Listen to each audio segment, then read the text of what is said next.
Bonjour, alors aujourd'hui, on va voir comment utiliser la résolution d'équations pour résoudre des problèmes écrits en algèbre. Ça va ressembler un petit peu à la résolution de problèmes qu'on faisait avant Noël quand on faisait de la résolution de problèmes avec des expressions algébriques. Donc, il y a beaucoup de choses, vous allez voir, qui ressemblent à ce qu'on a déjà vu. On va faire un exemple. Donc, ici, on a une des plus grandes vitres du monde se trouve à l'aéroport de John F. Kennedy de New York. Son périmètre est de 216 mètres. Sa longueur dépasse sa largeur de 92 mètres. Avec ces informations, est-il possible de déterminer ses dimensions? Si oui, quelles sont-elles? Alors, la première chose, c'est de déterminer les inconnus. Donc, on va déterminer nos inconnus et on les symbolise à l'aide d'une seule variable. Donc, c'est déjà ce qu'on faisait quand on faisait des expressions algébriques. C'est encore plus important maintenant parce que là, pour résoudre avec la technique qu'on a appris, on a appris à résoudre des équations qui ont une variable. Mais si j'ai des x et des y, on n'aura pas les outils pour le résoudre. Donc, super important qu'il y ait une seule variable dans nos inconnus, même si j'ai plusieurs inconnus. Toutes mes inconnus vont être écrites à partir de la même lettre. Donc, pour trouver mes inconnus, je vais voir dans mon texte, souvent, ce que je cherche comme inconnu, c'est ma question. Donc, c'est quoi ma question? On demande, avec les informations, de déterminer les dimensions. C'est quoi des dimensions? Des dimensions, c'est la longueur et la largeur. Donc, ça, super important, ça va revenir. C'est du vocabulaire que vous devriez savoir. Longueur et, ce petit symbole-là, là, c'est un et largeur. Ouais. Donc, c'est pas l'air. Si je voulais savoir l'air, je vous demanderais l'air ou la superficie. Dimension, longueur, largeur. C'est les mesures de mes côtés. Alors, qu'est-ce qu'on a comme information dans notre texte sur les dimensions, sur la longueur et la largeur? Ben, on a ici que la longueur dépasse sa largeur de 92 mètres. Bon, ben ça va nous servir à faire nos inconnus. Donc, largeur et longueur. Ma largeur, c'est l'inconnu que j'ai le moins d'informations, donc je vais mettre X. Et ma longueur, on dit qu'elle dépasse la largeur de 92 mètres, donc X plus 92. J'aurais pu aussi faire 92 plus X. Dans les deux cas, ça revient au même. Ensuite, on pose une équation.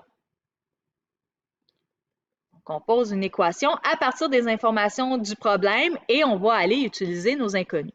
Mais là, on veut aller regarder dans le problème, c'est quoi l'autre information que je n'ai pas utilisée encore. Donc, qu'est-ce que je n'ai pas utilisé encore? C'est que le périmètre est de 216 mètres. Comment je peux utiliser mes inconnus puis le périmètre pour faire une équation? Bien, le périmètre, je sais que c'est le tour, ma vitre, elle est rectangulaire. Donc, c'est l'addition de tous les côtés. Faire attention de bien penser que si je fais mon périmètre, bien, je vais avoir deux largeurs et deux longueurs. Si je fais juste x plus 92, je n'ai pas fait le tour de ma fenêtre au complet, je n'ai fait juste la moitié.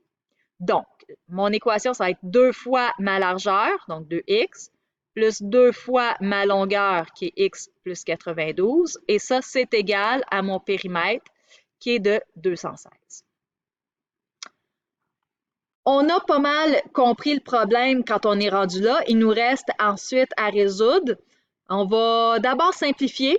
Quand mon équation, ce n'est pas une équation simple, on simplifie.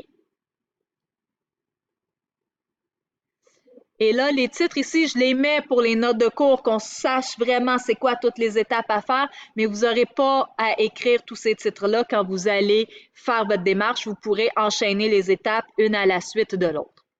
Donc, pour simplifier, moi, je vais le réécrire, mais normalement, on ne le réécrirait pas. Là, on ferait juste continuer à la suite. Donc, je viens distribuer ici. Ça me fait 2x plus 2x plus 184 égale 216. Ici, mes x, c'est des termes semblables. Le 184, lui, il est tout seul. On se souvient qu'on simplifie seulement les choses qui sont d'un même côté ensemble. Je ne mêle pas les expressions, les termes qui sont des deux côtés. 2x plus 2x, ça me donne 4x plus 184 égale 216. Je suis maintenant prête à résoudre, donc on résout ensuite l'équation obtenue. faire un peu d'espace. Résolution, je vais réécrire normalement. Comme je vous disais, on n'aurait pas besoin de le réécrire, on pourrait juste continuer là en dessous, mais à cause de mon titre pour la théorie, je le réécris pour que ce soit plus clair. Donc, ici, 4x plus 184 égale 216. Je commence par faire moins 184 des deux côtés. Ça me donne 4x est égal à 32. Et là, 4 fois x, si je vais enlever le 4, je divise par 4 des deux côtés. J'obtiens x est égal à 8. Donc, j'ai trouvé ma réponse. Maintenant, je vais mettre mes unités de mesure et je vais aller indiquer ça représente quoi. Et là, si je me souviens plus, x, c'était quoi? Je retourne voir dans mes inconnus. X, c'était ma largeur et on calculait ça en mètres. Donc, ici, je vais venir écrire 8 mètres et entre parenthèses, j'indique largeur. Notez ici qu'on doit absolument écrire les unités dans la réponse et indiquer ce que ça représente entre parenthèses, ce que je viens de faire ici. Donc, j'ai mis mes unités, les mètres, et j'ai écrit entre parenthèses que ça représente la largeur. Faites pause si vous avez besoin pour noter ça, donc vous le rajoutez à vos notes de cours. Ensuite, on continue. 5e étape, on calcule les valeurs des inconnus. Donc, on avait deux inconnus, la largeur et la longueur. La largeur, je l'ai déjà trouvée. Il me reste la longueur. Donc, longueur, j'indique qu'est-ce que je suis en train de calculer. C'est comme mettre un petit titre. Ouais. Donc, ma longueur, si je retourne dans mes inconnus, c'était x plus 92. J'ai trouvé que x c'était 8, alors mon calcul, ça va être 8 plus 92. Et ça va me donner 100 mètres. Je mets combien ça donne et je mets les unités de mesure. Ce qui est super important, c'est que là, on vient de trouver les valeurs de nos inconnus. On l'écrit à la suite de la résolution. Je ne veux pas que vous veniez m'écrire les valeurs ici avec les calculs, ça donne combien la longueur et la largeur. Parce que quand je commence le problème, je ne le sais pas ça donne combien. Je veux voir juste les inconnus, ensuite on résout. Puis moi, quand je suis rendue à voir combien ça t'a donné ton X, je ne veux pas avoir à remonter dans le problème pour voir la valeur. Je veux que ça soit à la suite.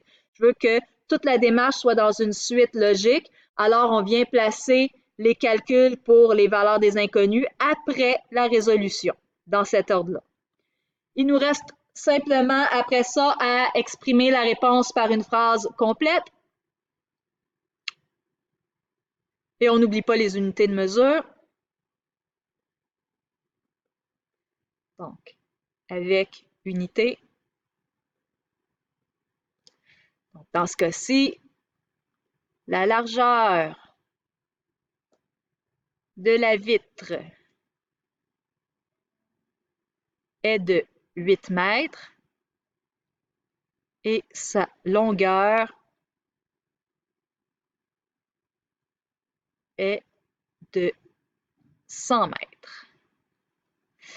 Vous n'avez pas beaucoup de texte à écrire, une petite phrase à la fin, faites attention aux fautes d'orthographe. Ça me prend une phrase complète, ça veut dire une phrase avec un verbe. Faites-moi des belles phrases, vous êtes capable. Donc là, il nous reste à pratiquer tout ça. Les premiers problèmes, ça se peut que ce soit pas évident, c'est nouveau, c'est des choses qu'on n'a pas vues. Je vais être là pour vous aider. Vous allez voir qu'à force d'en faire, vous allez reconnaître certains problèmes et ça va aller de plus en plus, ça va être de plus en plus facile quand on va reconnaître un peu certains modèles.